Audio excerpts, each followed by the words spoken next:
오늘은 다시 사랑에 관해서 네 번째 시기하지 아니하는 사랑에 관해서 함께 은혜를 나누고자 합니다. 지금 만약 우리가 버거시벙처럼 이 손끝과 살이 썩어가는 병이 시작이 되었다면, 또 집에 들어갔는데 불이 붙어서 집이 타고 있다면 여러분 어떻게 하겠습니까? 빨리 병원에 가서 이 병이 무엇인지 살펴보고 대처를 하고, 불이 있는 곳에 불을 빨리 끄고 그러지 않겠습니까? 당연한 일이죠. 그런데 우리는 이런 일이 생기고 있는데도 관망하고 있다는 것입니다. 성경에 보면 시기는 뼈를 썩게 한다 하였고, 그리고 이 질투는 불과 같아 그렇게 표현하고 있거든요. 우리 안에 있는 이 시기심을, 이거는 모든 사람이 다 가지고 있는 당연한 것이라고 치부하면서 우리의 삶의 뼈에 썩어가고 삶의 불이 붙도록 방치하고 있을 수 있다라는 것입니다. 이 시기라는 것은 원어로 젤로이라고 하는데, 여기서부터 그 질투라는 단어가 영어로 나오게 되는 것입니다.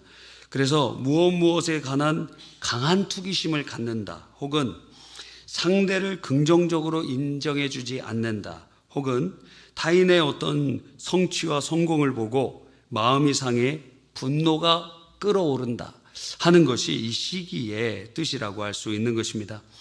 이 고린도 교회는 4개의 당파로 나눠져 있었고, 서로 견제하고 서로 비난하고 정죄하는 그러한 분쟁의 교회였기 때문에 서로에 대한 시기와 서로에 대한 질투가 많이 있어서 사랑을 이루지 못하고 있었던 것입니다.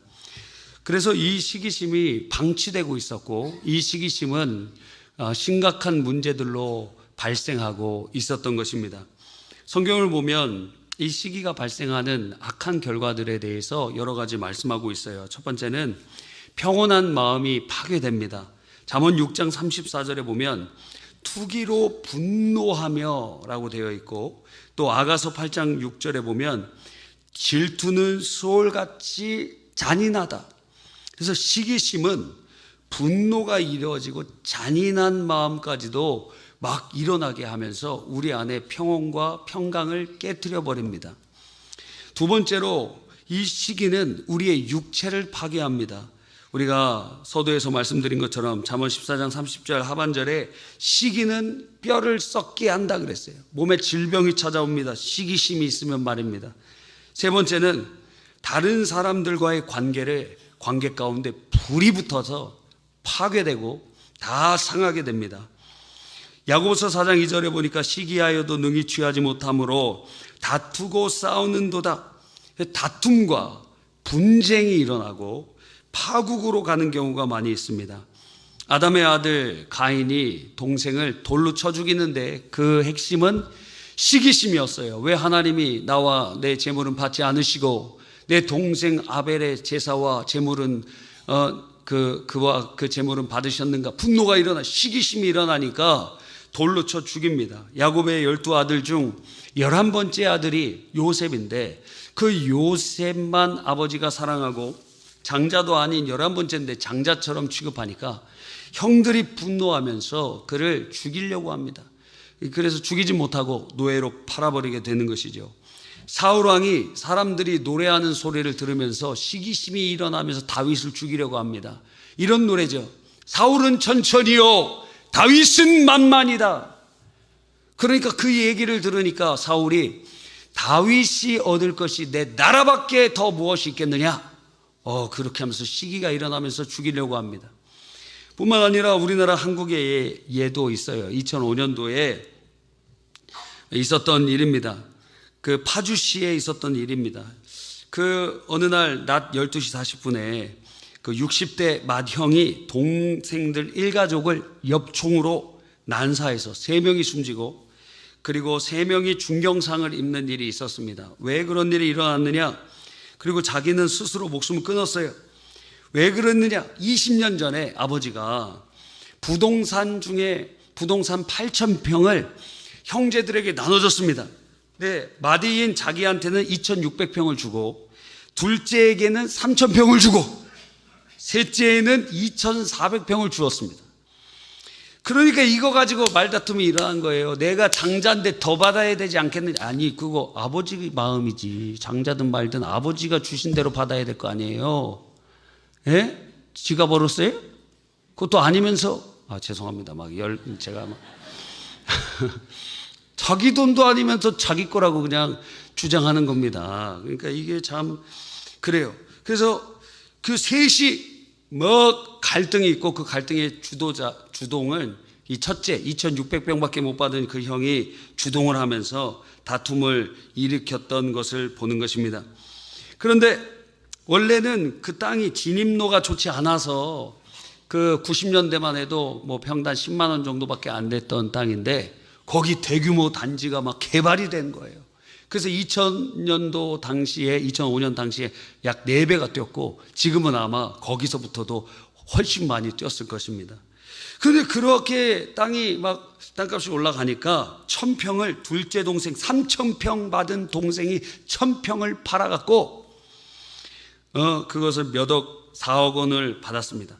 그러니까 그걸 가지고 큰형이 야 그거 왜 팔아? 네 맘대로 왜 팔아? 돈 내놔라.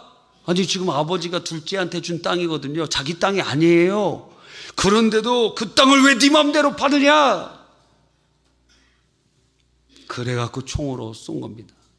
그 분노와 시기심과 아버지가 어떻게 둘째한테 3,000평을 주고 장자인 나한테는 이렇게 하실 수 있어? 그 마음이 기반이 돼서 갈등이 일어나고 욕심이 거기에 덧붙여지니까 죽게 만드는 일까지도 일어나는 것입니다. 심지어 이런 일은 선한 일에도 발생할 수 있습니다.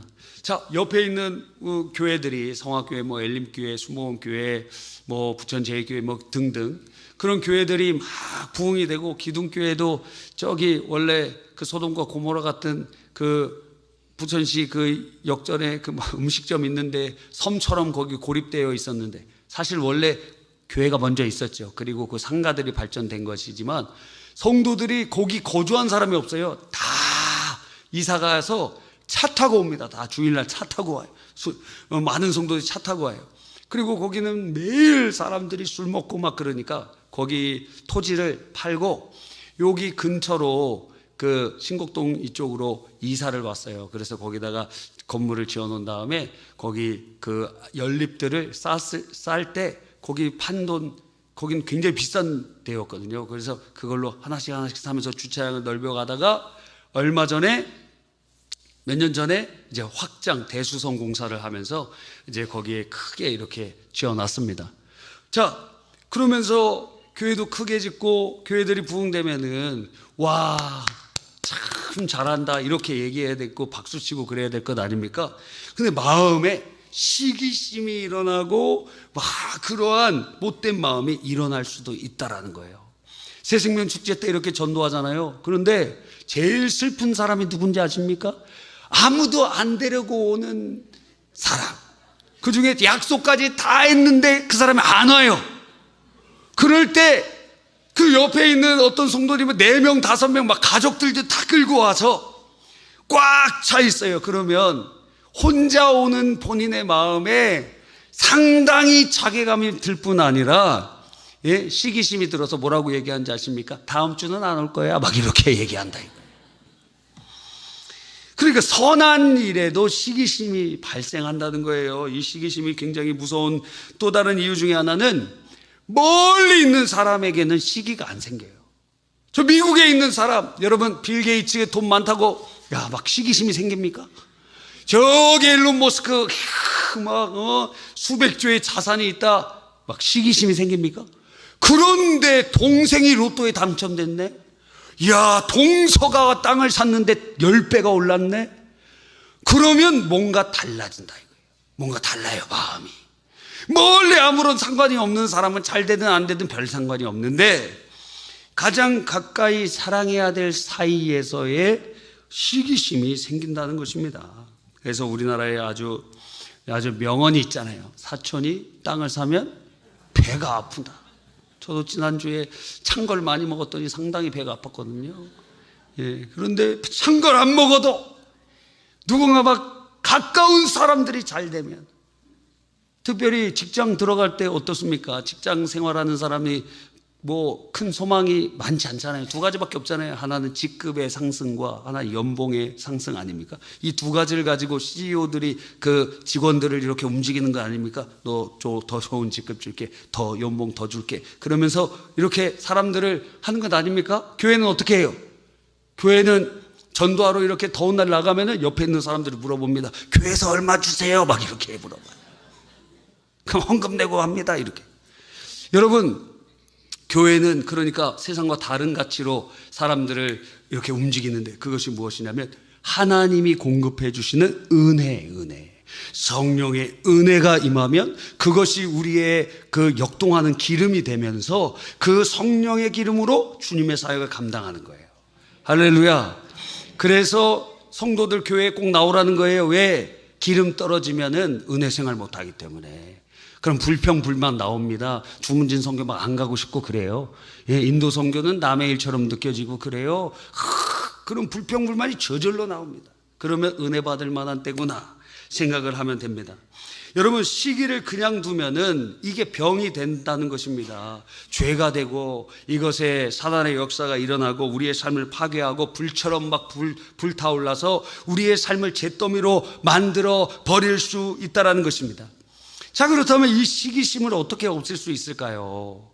여기에 대해서 한 5가지, 6가지 말씀드려야 되는데 오늘 성찬이 있기 때문에 2가지만 말씀드리고, 어쩌면 다음 주에 말씀드리든지 아니면 다음에 하나님 기회를 주시면 말씀드리려고 하는 것입니다.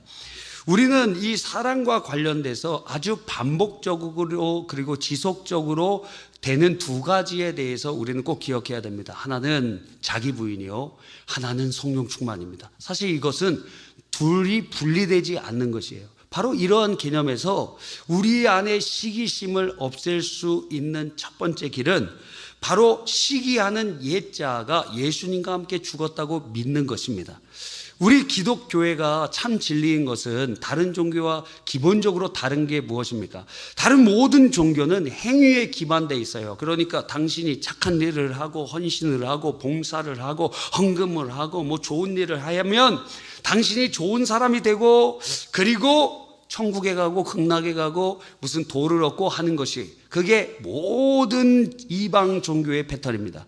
그런데 성경은 너는 그게 불가능해 이렇게 얘기하는 거예요. 인간은 타락으로 인해서 자기 스스로 구원받을 자격이나 능력이 없다라고 얘기하십니다. 그래서 마치 태평양에 중간에 빠져있는 사람처럼 아무리 수영을 잘해도 수천 킬로 수만 킬로를 수영해 올 수 없죠. 그러니까 거기에 빠져있는 사람으로 성경은 말씀하세요. 그래서 누군가 건져줘야 됩니다. 그래서 자기 스스로 의인이 될 수 없고 자기 스스로 구원받을 수 없기 때문에 하나님의 아들이 이 땅에 오셔서 우리를 그 물속에서 건져주시고, 그리고 우리가 의롭다함을 받을 수 없기 때문에 예수의 피로 우리의 죄를 씻어주시고 예수님으로 옷 입게 하셔서 의롭게 하시고 하나님 자녀 삼아 주시는 것입니다. 바로 믿을 때, 그렇게 믿을 때 그냥 거저주시는 거예요. 그리고 나서 바꿔가시는 거예요. 우리를 하나님의 자녀로 삼으시고 나서 양자 삼으신 다음에 그 왕의 자녀들처럼 예법도 가르치고 식사법도 가르치고 그런 것들로 바꿔가시는 거예요. 이게 세상의 종교와 완전히 다른 것입니다. 마찬가지예요. 그래서 우리가 믿음으로 구원받고 믿음으로 하나님 자녀되고 믿음으로 죄 씻음 받게 되는 것입니다. 할렐루야. 마찬가지로 우리의 옛자의 본성 중에 하나, 이 시기심이 막 올라올 때 우리가 어떻게 해야 되느냐? 첫 번째로 이 시기하는 나는 예수님과 함께 죽었다고 믿는 것입니다. 이제 내가 사는 것이 아니라 시기하지 않는 사랑의 주님이 내 안에 사신다, 그렇게 믿는 거예요. 믿음이 우리의 영혼을 구원한 것처럼 믿음이 우리 안에 계신 성령이 역사하시는 문을 열게 되는 것입니다. 성령이 믿는 자에게 역사하시기 시작하시는 거예요. 아멘입니까? 그래서 여러분이 시기가 올라올 때마다 어떻게 해요? 시기하던 나는 예수님 십자가에서 못 박히실 때 나도 같이 죽었다. 나도 같이 죽었다. 이제 내가 사는 것이 아니라 내 안에 사신 사랑의 주님이 사시는 것이다.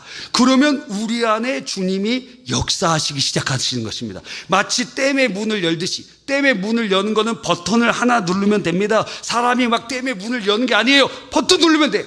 그게 믿음의 버튼이라는 것이에요.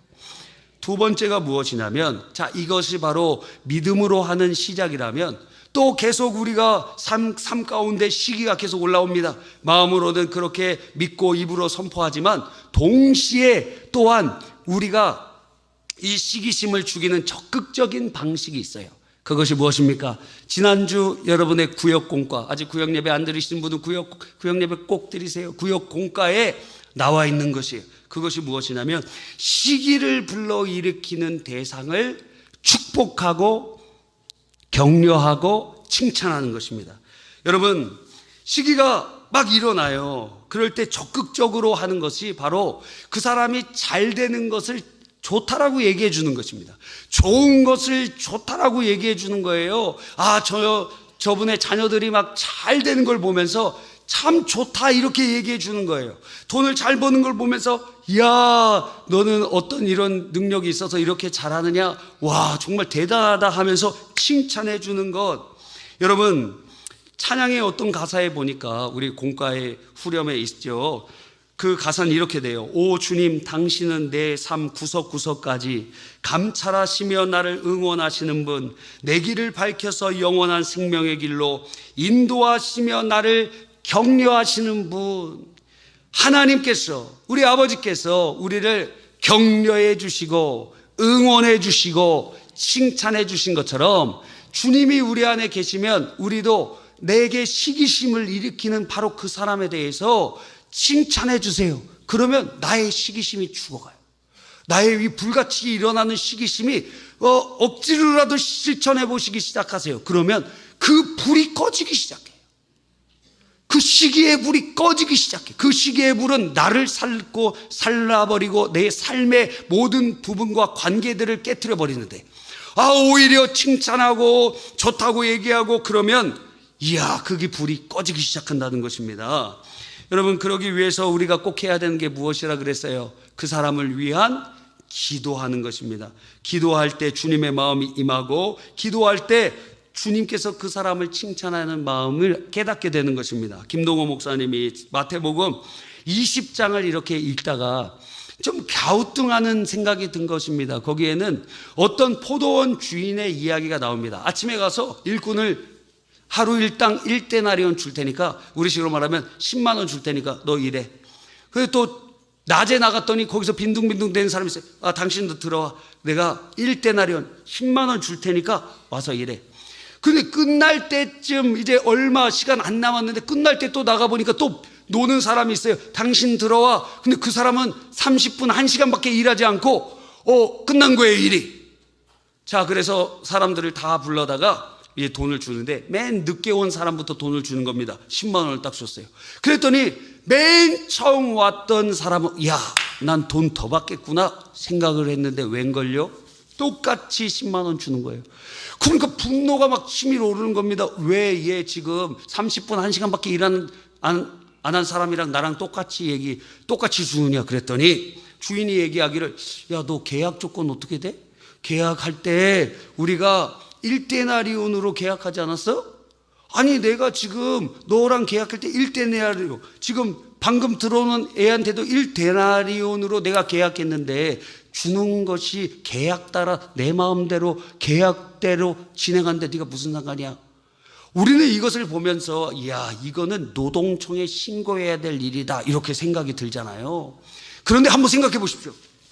아침 일찍 온 사람이 아버지예요. 그리고 맨 마지막에 빈둥거리다가 30분 일하고 10만 원 받은 애가 맨 처음 왔던 사람의 아들이야. 그러면 자, 여러분은 어떻게 생각하겠습니까? 와, 우리 아들 이렇게 오늘 공칠 뻔했는데 잠깐이라도 와서 일해갖고 10만 원이라도 받네. 야, 우리 주인 참 대단한, 너무 좋은 사람이야. 완전히 바뀌지 않습니까? 똑같은 상황인데 완전히 마음이 바뀐다는 거예요. 여러분, 그래서 그렇구나, 정말 그렇구나, 이게 남이라고 생각하면 시기심이 일어나는데 이것이 가족이고 자녀라고 생각하니까 시기심이 일어나지 않고 배도 아프지 않고 오히려 기쁜 거예요. 오히려 감사한 거예요. 이야! 그래서 그 목사님이 그때부터 뭐라고 기도했냐면, 하나님, 이웃이 밭을 사도 배 하나도 안 아픈 사람이 되게 하여 주시옵소서. 그 기도는 다름 아닌 그 사람을 아버지의 마음으로 바라볼 수 있도록 은혜를 베풀어 달라는 것이었죠. 그러니까 시기심이 일어나는 대상을 위하여 기도하기 시작하면 그 시기심이 사라지기 시작하고, 그 사람을 위하여 칭찬하기 시작하면 그 불이 싹 꺼지기 시작하는 거예요. 놀라운 일입니다. 옛날에 영국에 아주 설교를 잘하는 3명의 목사님이 계셨대요. 그 중에 한 명이 마이어라는 목사님이고, 그리고 역사상 설교를 아주 잘하는 목사님 중에 한 분이라고 생각되는 스펄전 목사님이고, 또 한 분은 캠벨 몰간 목사님이셨대요. 3분이 있었는데 그 중에 한 분, 캠벨 몰간 목사님이 미국으로 목회하려고 몇 년간 가셨대요. 그러니까 이제 둘밖에 없는 거예요. 그러니까 교회도 잘 되고 부흥되고 그러는데, 캠벨 몰간 목사님이 미국의 사역을 마치고 다시 영국으로 온 거예요. 그러니까 이 마이어 목사님이 마음이 막 힘든 겁니다. 그 목사님 워낙 설교도 잘하고 목회도 잘하니까 사람들이 그쪽 교회는 계속 부흥된다는 소리가 들리는 거예요. 그러니까 이 마음에 시기심이 생기는 겁니다. 그분도 목회를 잘하는 마이어 목사님인데도 캠벨 몰간 목사님을 보면서 시기심이 생기는 거예요. 이거 어떡하지? 그래서 하나님 앞에 기도했습니다. 하나님, 제 마음 속에 이 시기와 질투를 없애 주시옵소서. 계속 시기가 일어날 때마다 이렇게 기도했는데, 그런데 하나님께서 어느 날 마이어 목사님에게 이런 음성을 들려주셨대요. 너의 기도를 바꿔라. 질투를 없애달라고 기도하지 말고 그들을 위하여 축복 기도하라. 그래서 축복하기 시작한 거예요. 그래서 그 주님의 말씀을 듣고 기도로부터 그분들을 축복하기 시작했습니다. 그리고 나서 자기 교회, 자기가 섬기는 교회에서 공개적으로 하나님께서 그런 기도를 하도록 인도해 주셨어요. 아주 유명한 기도입니다. 그 마이어 목사님이 몰간 목사님을 위해서 기도합니다. 하나님, 공식 기도 하는데 왜 남의 교회 기도를 합니까? 그런데 그분이 성령의 이끌림을 받아서 이런 기도를 하신 것 같아요. 하나님, 몰간 목사님의 교회를 축복하여 주셔서 사람이 메어지게 하여 주시고 들어갈 자리가 없거든 우리 교회로 보내주시옵소서. 여러분, 우리식으로 얘기하면 여기 성화교회 옆에 있는데, 하나님, 성화교회 그냥 메어 터지게 하여 주시고 거기에서 메어 터져갖고 못 들어가면 우리 교회에 오게 하여 주시옵소서. 여러분, 이렇게 축복하기 시작하니까 시기의 불이 확 사라지는 거예요. 질투의 불이 확 사라지는 거예요. 그러니까 그 사람의 기쁨에 나도 참여하게 되는 거예요. 주님의 은혜가 흘러가기 시작하는 거예요. 할렐루야. 여러분, 이번 주 그러니까 어떻게 해야 됩니까? 시기심이 일어납니까? 2가지 하세요. 시기하는 나는 예수님과 함께 죽었다. 또 하나는요, 그 사람을 축복해 주세요. 시기하는 사람을 축복하고 오히려 격려하고 감사하세요. 그럴 때 하나님께서 여러분 안에 싹트게 해주시는 열매는 바로 사랑인 것입니다. 사랑은 시기하지 아니하고. 하나님의 큰 은혜가 우리 모두에게 있기를 바랍니다.